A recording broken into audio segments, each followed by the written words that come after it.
The People and Purpose Podcast, sharing the stories of people and culture leaders, talking all things company culture. Brought to you by True North, the home of technology talent. Hosted by Guy Bevington. Subscribe today and never miss an episode. So Cheryl, welcome. Thanks for being here with us today. So Cheryl, we've known each other for quite a while now, I guess, probably coming on to up to a decade, I would have thought. And I think so. yeah. So it's fantastic that we've got around to doing that, and we thought it would be lovely to take some of that light out from under your bushel and share it. Does that sound right? It sounds a bit strange, but you know what I mean. So yeah, look, lovely to see you. And in all the time we've known each other, you've held various influential operational and leadership roles in lots of businesses and some seriously well-known and revered brands. And many of those have been in the tech world, I guess, technically focused organizations. So yeah, it'd be fantastic today to hear a little bit more about your career story and your approach over the years. So yeah, let's talk a bit about you, your background, your story to date, if you would be so kind. Great, and thanks, Guy, for having me. I'm in the middle of budget craziness, so this is a nice interlude to chat about some of my favourite topics.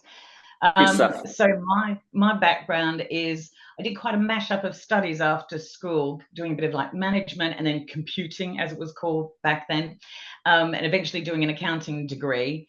And then I also set up a small business doing bookkeeping.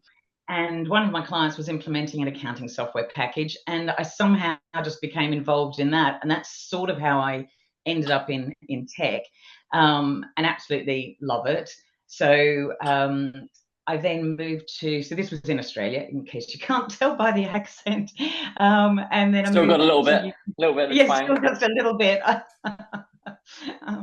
So we moved to the UK. My first role was as a project manager, and that was implementing systems. And it was I was primarily selected because of my finance background, because it was there were finance implications to these systems. So that's probably how I got into the whole project management space. But over the years, I did all sorts of things, including events management systems, disaster recovery programs, built some websites, then did GDPR compliance. So I've always just covered a wide range of things. Even though my title was project manager for many years, I just always pushed the boundaries a little bit, was always dipping my fingers into different pies. And if I saw something wasn't working very well, I just had to fix it. I was probably never a very proper project manager, but I was just sort of a person who gets things done.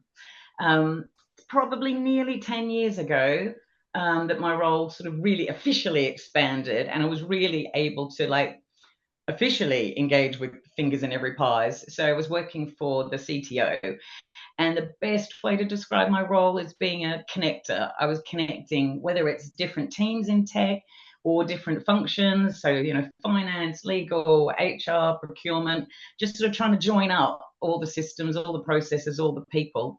I've sort of ended up being a person who just knows all the right people. So I often just get random questions about, how do I get this shopping cart approved? How do I get an invoice paid? Who do I talk to about this?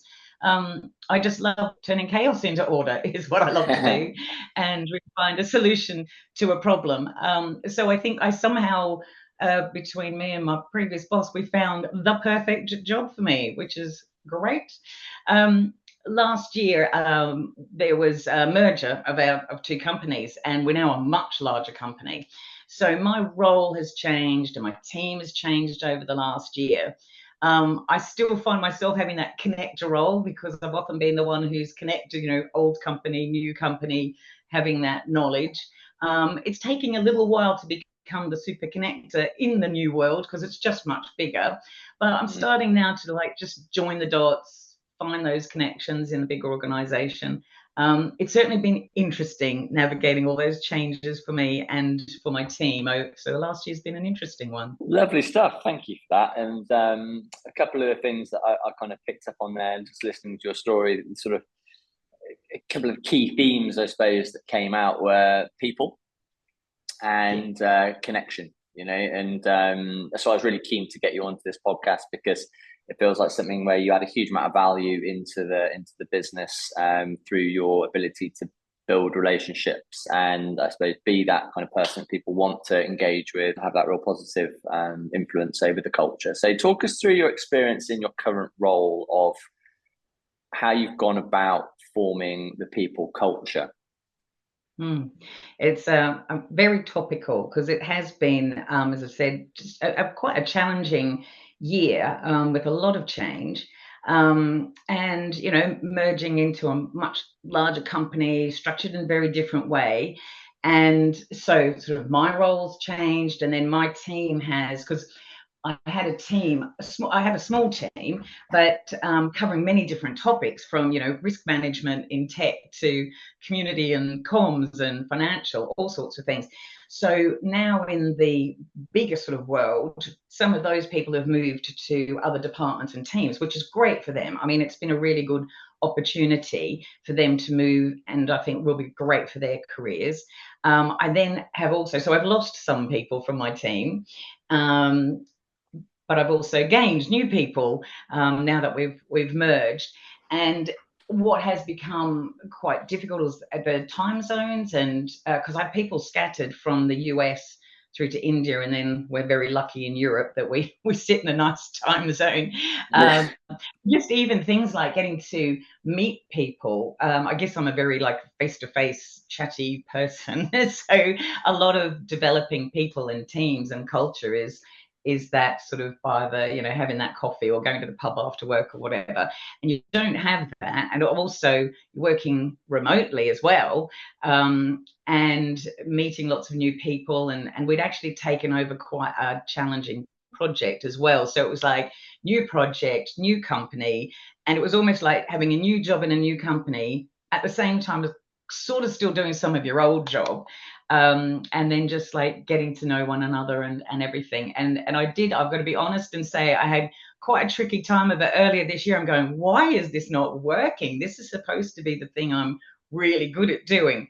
But I'm very happy to say we seem to have turned a corner, and the team, the newer team is working really well. The people who were previously my team are doing really well in their roles. And we've just been having mid-year review conversations. And I'm having lovely feedback from people in the team saying that they're feeling that, you know, they're valued, they're having a space where they're being heard. I really encourage an environment of psychological safety, where it's okay to ask a question, raise issues, even maybe say no. And I think for some people that's a little bit of a new feeling.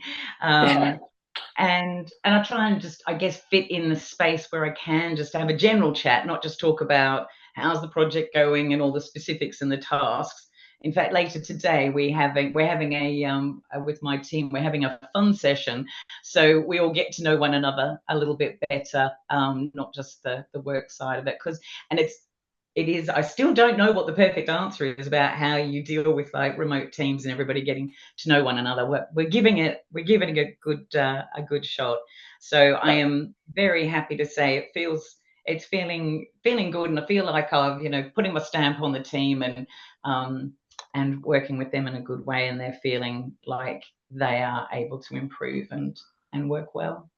Fantastic, great. And I think it's a really important thing to talk about.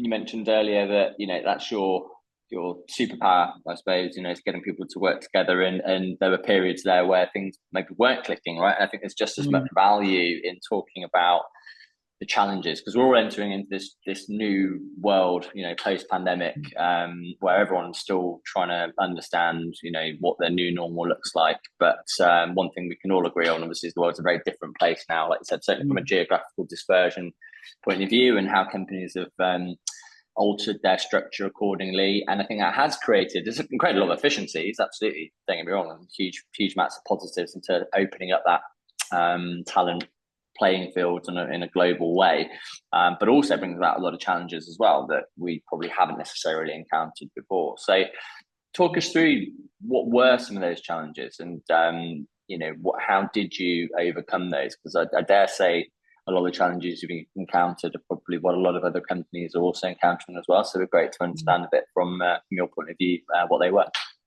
Yeah, there's a few things. I still don't feel I've cracked it. I still puzzle over the how do we do this best. So I do not have the answer, and really, but like to have the conversation. That's for sure. I think one of the things, because particularly if you have younger people working with you who are like new to corporate roles, and that is one of my favorite things. They're missing that whole just in the office and even just overhearing conversations or having that quick chat as they walk past a desk. So even though, to your point, it is in some ways more productive and efficient for me to be in my office at home, and I probably get more done in terms of actual work done. But it is so important to be in the office. I don't necessarily have the most productive days in terms of getting everything done, but it's incredibly productive in terms of connecting with people. And so we just, of course, it's only part of my team. It's only the ones who are located in the office where I'm based.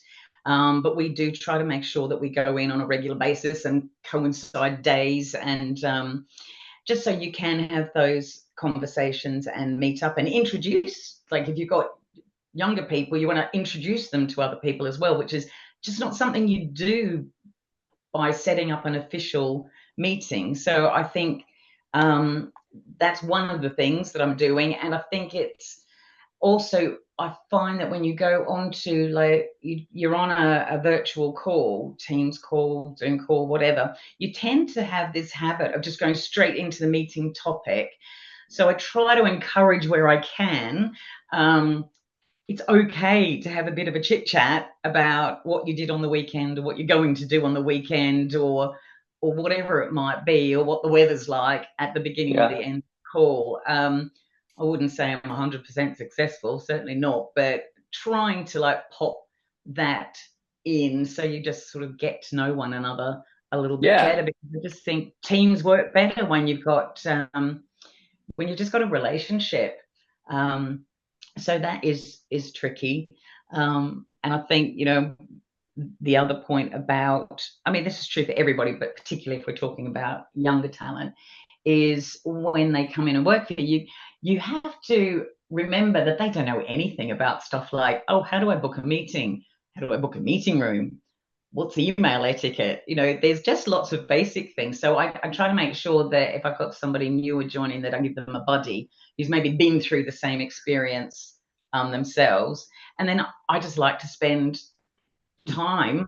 You have to allocate some time and be genuinely interested in their development and their career, because they're not going to know everything. So you want to be able to spend time to guide, teach, have all my words of wisdom. But it's a real two-way street for me. I absolutely love working with younger people because I feel like they give me an absolute injection of their, energy and enthusiasm and passion, and always learning something new from them. I mean, I'm obsessed with Vinted now, thanks to some conversations over lunch, having a total wardrobe brief. And I mean, that's not just for younger people, that's true of everybody at all the stages of their career, just being open, having that time to have conversations with people about not just the tasks at hand, but just how they might want to develop, what they're enjoying, trying to give them opportunities to do different things.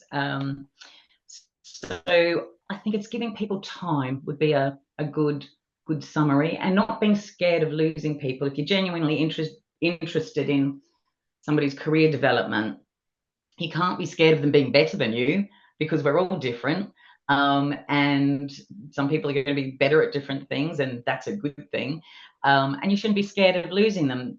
Hopefully you can keep them in the same company.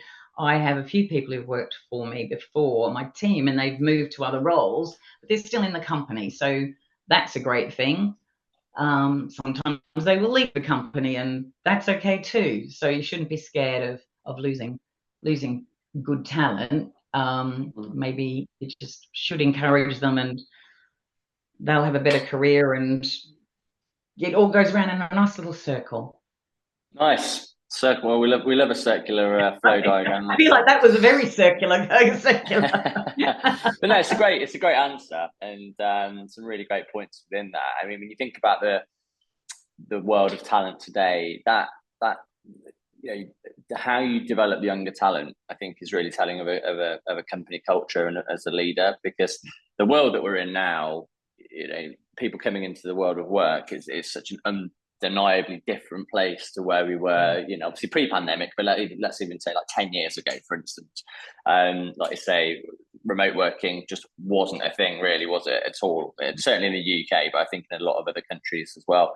And we're all living in this new world now where we are remote, and those little things you mentioned about actually just taking the time sometimes to not just jump straight into work, and because you do miss those water cooler conversations that obviously happen if you're not in the office, and I think they do mean a lot, because a lot of people now, if you move from company to company, the only difference often, if you're working remotely or you're working from home a lot, is just you're looking at a different set of faces on the screen every day, right?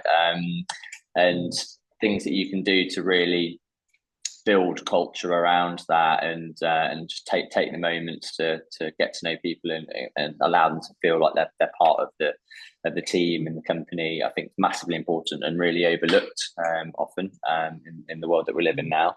But yeah, your approach to developing young talent is definitely a testament to you, and also totally agree that I think people sense when they know you're in it for the right reasons, and they know you're in it to build them and grow them as individuals, and people know when they've got a manager that they don't feel is fully committed to that. And I totally agree with you. It's an old adage, isn't it? Always employ people that are better than you at the end of the day, because that's how you're going to grow and scale a business at the end of the day. So I totally agree with that ethos.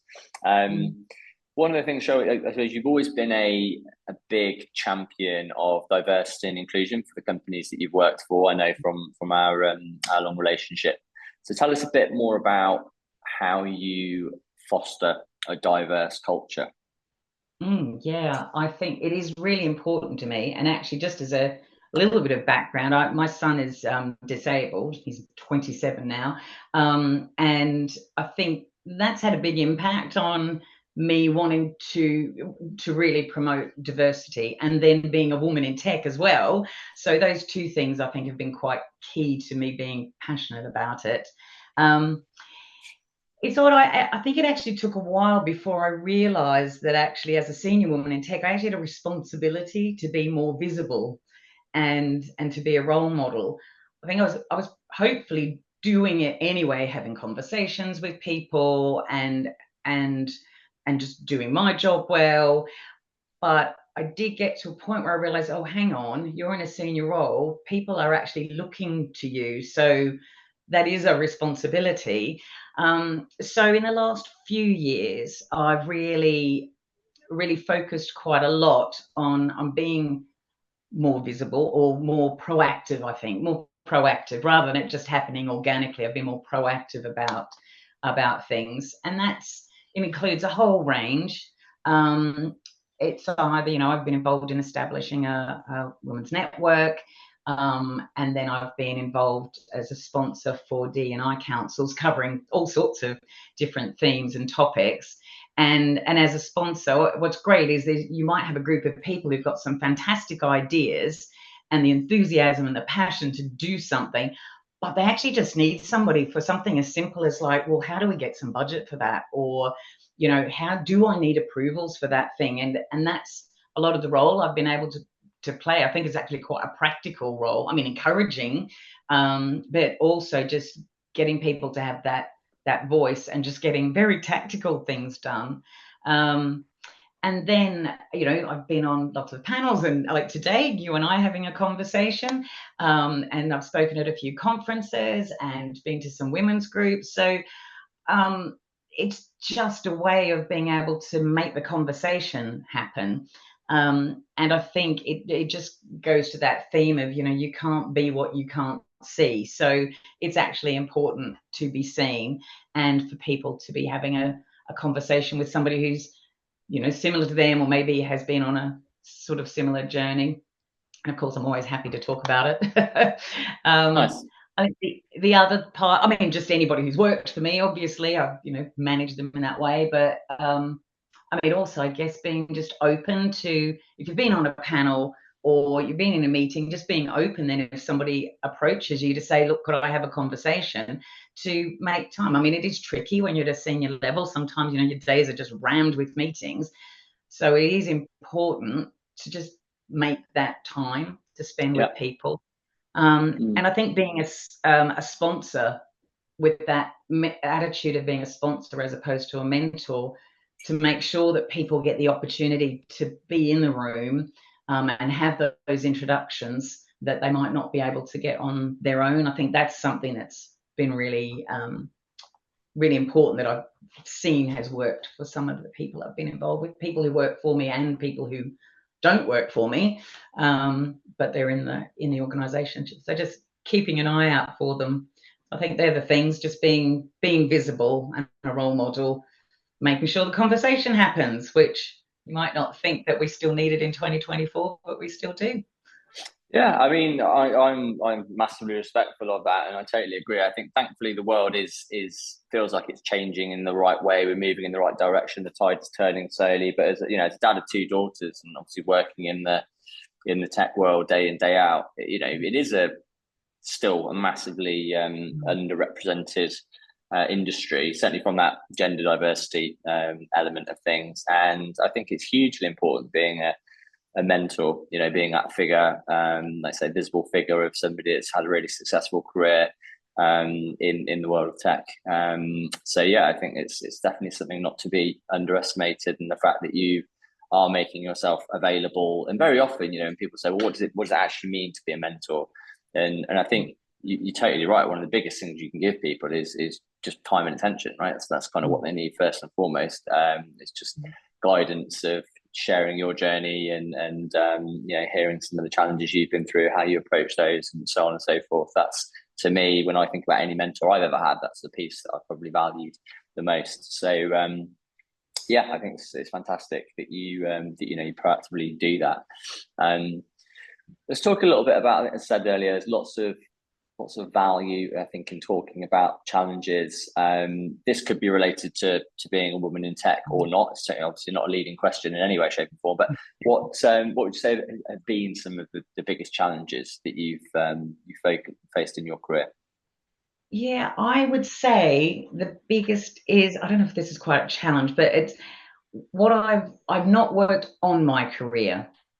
I definitely have gone for many years just thinking, I'll just do a good job, that'll be recognized, I'll be recognized, rather than actively promoting myself. So I think even while I've been in a senior role now for a while, I think it probably came much later than perhaps I should have had. And that was down to me not promoting myself enough. So maybe it's not quite a challenge, but it's something I would change. It's certainly something I talk about now, and in the hope that I can encourage other people to focus on their career. And it might be a bit cliche, but I do think it's something particularly that women find more difficult.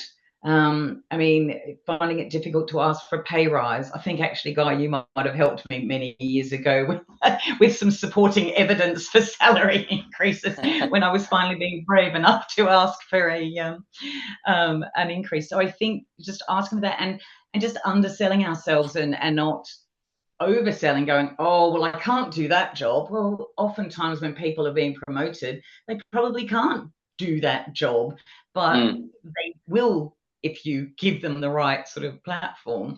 So I think, maybe that's not so much of a challenge, but that's definitely like a lesson learned. I would say my biggest challenge has actually just been this last year. I feel like I've been the only woman in a room with men for years. It was almost normal. So I almost don't see that as a challenge. I just feel like that was just always normal for me. I think a real challenge has been this year, where I had what was pretty much the perfect role for me. But things have changed now in the new organisation. There's lots of positives, don't get me wrong, lots of positives and lots of opportunities. I've spoken about some of members of my team who've moved to different areas. So there's definitely lots of positives and opportunities, but it's been a big change. And even though my nature is to embrace change and deliver change, really, there have been so many that they've been quite challenging for me and my team. But I talked before saying I feel like we've turned a corner. Probably frustrates me that why does it take me so long to turn that corner? But at least I feel we're here now. But yeah, that's definitely been quite a challenge. It's maybe has surprised me that I found it as challenging, because I went into it going, this is going to be great, lots of opportunities, and I have found it more challenging than I thought it was going to be. But fair enough. But That's we're on a very good open. spot now, so that's good. Well, that's it, and you've kept going, right, at the end of the day, and the fact at least you've been bothered about making those overcoming those challenges. And I think change is one of those things that, there's that whole stigma around you need to be really positive with change, you need to embrace change, all that kind of thing. And I get it, of course. No business stays the same forever, and there will always be changes, and you've got to be able to deal with those. But it's tough, right? I mean, at the end of the day, there's no getting away from that. Change is, we are inherently, as human beings, predisposed to things that we know, like, and trust, and changes, fly in the face of all of those things. And it does create challenges, no matter how much of a positive outlook you have back of things. You're taken from a place sometimes of confidence and competence to a place where you're not as confident, you're not as competent, because quite frankly, it's a new playing field to be playing on. And that is tough. It's tough for any leader. And I think you just got to be patient with yourself and give yourself time to actually, as long as you keep moving forward in a positive direction, and like I say, you embrace those changes as best you possibly can, that's the most important thing. But I do think it's a really important point to raise, and it's great to for you to be so open and honest around that, because I'm 100% confident you're not the only person that is experiencing those challenges around change. So that's great. And I also love the point you made around working on your career. I think that's a very important one. And but I also think that doesn't necessarily extend purely to women in tech. I think that's something a lot of people probably don't quite grasp the nettle with, to think about, okay, well, where do I really want to go, what do I really want to be doing? And I think, again, we're all preconditioned, often leaving the education system, to think a promotion means more money, which is better, and I'll be happier. And I see it day in, day out where that's not the case. I'm not saying that's a situation for you, but I'm saying that we're kind of preconditioned to chase this thing that we think we're supposed to chase, without actually realizing, well, when I get there, I'm actually really going to enjoy that.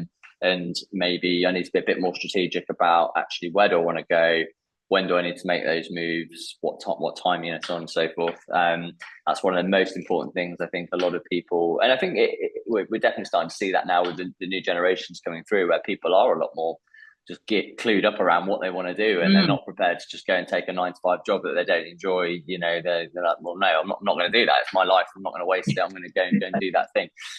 So I think it is something that's a consciousness turning. But I totally agree with you that I think there's a lot of people out there that probably feel that they could have thought about those things earlier, and a huge amount of value to share, to cast light on that. Awesome. Well, look, Cheryl, really enjoyed our conversation, as I always do, speaking to you. But I like to end every episode with the same question, if you would kindly indulge me. And that is, what is your one favourite piece of advice that you've ever received throughout your career? I think my favourite, I'm not sure it's advice exactly, but they're just words that really resonate. People join a company, but they leave because of a manager. Yeah, very, very wise indeed. Totally agree. Totally agree. Yeah, I'm sure it's not a new thing, and I'm sure that's been spoken of in many places. But I really can. I now reflect on that and go, I can absolutely see that. So true. People will walk through walls, I think, for somebody when they know that they've got their back and they've got their best interests at heart, even if they don't always agree with the wider management of the company or the mission or business or whatever. So I think that's a fantastic fantastic thing to end on. And thank you again for coming in and speaking with us. Really enjoyed our conversation, and wish you all the very best with your future endeavours in your new role. Sounds like you're smashing it, and I'm sure you'll continue to do so. And come on and have another chat with us again at some point in the future if you be so kind. Thanks. It's been good to talk with you. Speak to you soon. Bye bye.